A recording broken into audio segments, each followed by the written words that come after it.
सभी मित्रों को नमस्कार। मार्केट की बात करते हैं, शेयर बाज़ार की बात करेंगे। शेयर बाज़ार में गिरावट देखने को मिल रही है दोस्तों। पिछले 3-4 महीने से शेयर बाज़ार गिर रहा है। इस बीच तीसरी तिमाही दिसंबर 2024 के नंबर्स आ रहे हैं।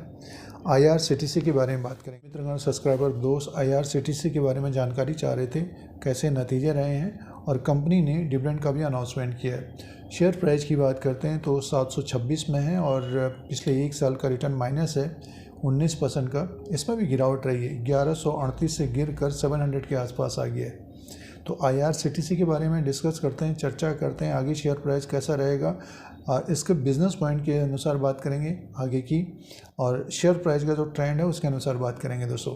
तो फंडामेंटल्स पॉइंट्स, टेक्निकल पॉइंट्स को देख कर आगे की बात करते हैं, रिव्यू करते हैं, एनालिसिस करते हैं IRCTC के बारे में। Indian railway catering and tourism corporation limited के बारे में। रेलवे कंपनी है और डिविडेंड का रिकॉर्ड भी ठीक है, डिविडेंड भी देती रहती है कंपनी बीच बीच में। 4-5 साल की बात करते हैं तो अच्छा रिटर्न दिया था निवेश। 1-2 साल की बात करते हैं तो स्टॉक एक रेंज में घूम रहा है, नीचे की तरफ 600-700, ऊपर की तरफ 1000-1100 का के बीच ही घूम रहा है दोस्तों। 1138 का इसका हाई बना है और स्टॉक प्राइस आ गया 700 में। तो जो निवेशकों ने ऊपर की तरफ खरीदारी की है 2024 में, ये स्टॉक ऊपर की तरफ था मई के महीने में दोस्तों, और जो ड्रॉप आया था जून के महीने में इलेक्शन के वक्त, उसके बाद स्टॉक में एक तरह से डाउन ट्रेंड ही है। बीच बीच में तेज़ी आ रही थी बट सस्टेनेबल, बीच बीच में तेज़ी आ रही थी बट स्टॉक ऊपर की तरफ सस्टेन नहीं हो पा रहा था। तो अब गिर कर 726 में आ गया। शेयर बाज़ार में भी गिरावट है। तो IRCTC के बारे में बात करते हैं। सबसे पहले बिज़नेस की बात करते हैं। बिज़नेस से पहले जो डिविडेंड का अपडेट है उसकी बात कर लेते हैं। कुछ रिलीफ मिल सकता है जो निवेशक ऊपर की तरफ फंसे हैं। तो डिविडेंड का अपडेट है दोस्तों ये, और इंट्रीम डिविडेंड का अनाउंसमेंट किया है कंपनी ने। 3 रुपया पर शेयर के हिसाब से डिविडेंड का अनाउंसमेंट किया है। फेस वैल्यू ऑफ 2 रुपीज़, 150% का डिविडेंड दिया है कंपनी ने फाइनेंशियल ईयर 2024-25 में। इसके लिए जो रिकॉर्ड डेट तय की गई है वो 20 फरवरी 2025 है दोस्तों। 20 फरवरी से पहले जो निवेशकों ने खरीदारी की होगी वो निवेशक एलिजिबल होंगे। और 20 फरवरी को अगर आप खरीदेंगे तो आपको डिविडेंड नहीं मिलेगा, इससे पहले खरीदना पड़ता है। बहुत सारे नए निवेशक क्या होते हैं कि रिकॉर्ड डेट के दिन एडजस्ट होता है शेयर, उस दिन खरीद। बात अपने जहन में बिठा लीजिए कि रिकॉर्ड डेट के दिन अगर आप खरीदारी करेंगे तो डिविडेंड नहीं मिलेगा, शेयर्स मिल जाएंगे। जो जैसा उतार चढ़ाव होगा उसी के अनुसार आपको फ़ायदा नुकसान होगा। डिविडेंड नहीं मिलता है दोस्तों, इससे पहले खरीदना पड़ता है। तो ये पॉइंट इसलिए जोड़ रहे हैं, बहुत सारे नए निवेशक क्या है कि रिकॉर्ड डेट के दिन खरीदारी कर लेते हैं। और पे आउट डेट का अपडेट नहीं है इसमें, पेमेंट टाइमली हो जाएगा।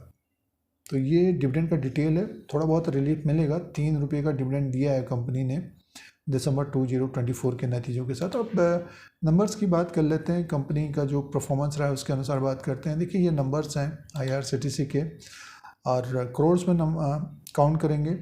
देखिए रेवेन्यू फ्रॉम ऑपरेशन की बात करते हैं, 1224 करोड़ का इसका रेवेन्यू है। अदर इनकम है, कंपनी इनकम का जो अपडेट है 1281 करोड़ का है। इससे पहले क्वार्टर में 1123 करोड़ का था, और एक साल पहले 1161 करोड़ का। 8 करोड़ से बढ़कर 1281 करोड़ का टोटल इनकम सालाना बढ़कर आया है 1281 करोड़। 824 करोड़ का एक्सपेंसेस का अपडेट है, खर्चे का, और टोटल इनकम है 1281 करोड़ का। तो कंपनी का जो प्रॉफिट का अपडेट आया है, सीधे से प्रॉफिट की बात करते हैं और कंपनी का जो प्रॉफिट की तरफ चलते हैं। Profit loss before tax 456 crore का प्रॉफिट। सीधे मुनाफे की बात करते हैं, प्रॉफिट आफ्टर टैक्स की बात करते हैं तो 341 करोड़ का प्रॉफिट है।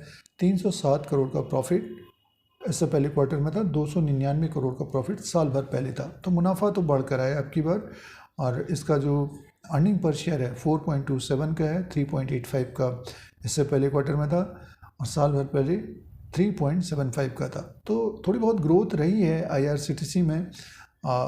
ज़्यादा एक्स्ट्रा ऑर्डिनरी नंबर्स नहीं हैं, बट ये है कि टोटल इनकम बढ़कर आया है, मुनाफा भी एक्स्ट्रा ऑर्डिनरी ग्रोथ नहीं है दोस्तों, मुनाफा बढ़कर आया है, टोटल इनकम भी बढ़कर आया है। अब बात करते हैं फंडामेंटल्स पॉइंट्स की। कैप घट गया है दोस्तों, क्योंकि शेयर प्राइस घट गया है। तो मार्केट कैप है 58,080 करोड़ का, फेस वैल्यू 2 रुपीज़ का, बुक वैल्यू पर शेयर 44 का है, डिविडेंड यील्ड है 0.93% का, पी रेशियो है 4.1 का। तो बुक वैल्यू पर शेयर के हिसाब से, पी रेशियो के हिसाब से प्रीमियम में ऊपर की तरफ है।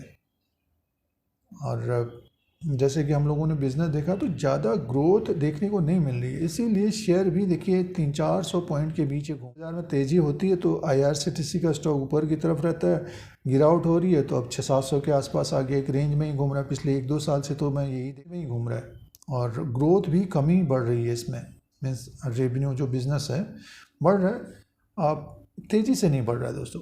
तो शेयर इसीलिए प्रीमियम में कारोबार कर रहा है। अब जो निवेशक ऊपर की तरफ फंस गए हैं तो एक नज़र शेयर प्राइस के अनुसार बात करते हैं तो देखिए 726 में ये स्टॉक है, अपने लो के आसपास ही कारोबार कर रहा है। शेयर बाज़ार में एक तरह से गिरावट है तो डाउन ट्रेंड है, बेयरिश ट्रेंड है।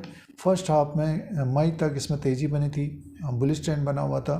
तो निवेशकों को क्या करना चाहिए, जो निवेशकों ने निवेश किया है, देखिए लंबे समय से जिन्होंने निवेश किया है 2020-2021 से, तो स्टॉक ने काफ़ी अच्छा रिटर्न दिया है और डिविडेंड भी दिया है। उन निवेशकों को कोई फ़र्क नहीं पड़ेगा, लेकिन जिन्होंने पिछले 1-2 साल से ख़रीदारी की है 600, 700, 800 के आसपास, स्टॉक एक रेंज में ही है। तेज़ी बनी थी, अब जो निवेशक प्रॉफिट बुक कर चुके हैं उनके लिए तो फ़ायदा रहा, बट अभी प्रॉफिट बुक नहीं किया तो स्टॉक वहीं आ गया दोस्तों।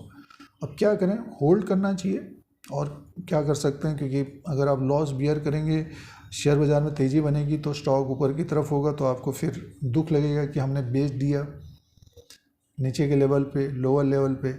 थोड़ा बहुत समय दें, नेक्स्ट 6 मंथ 1 ईयर देंगे तो आगे जो क्वार्टर्स के नंबर्स आएंगे उसमें थोड़ी बहुत ग्रोथ देखने को देख रहे हैं कि महाकुंभ हो रहा है तो उसमें IRCTC को भी फ़ायदा होता हुआ नज़र आएगा दोस्तों। बहुत सारे टिकट निकाले जा रहे होंगे तो IRCTC को भी फ़ायदा होगा महाकुंभ का आगे आने वाले क्वार्टर्स में।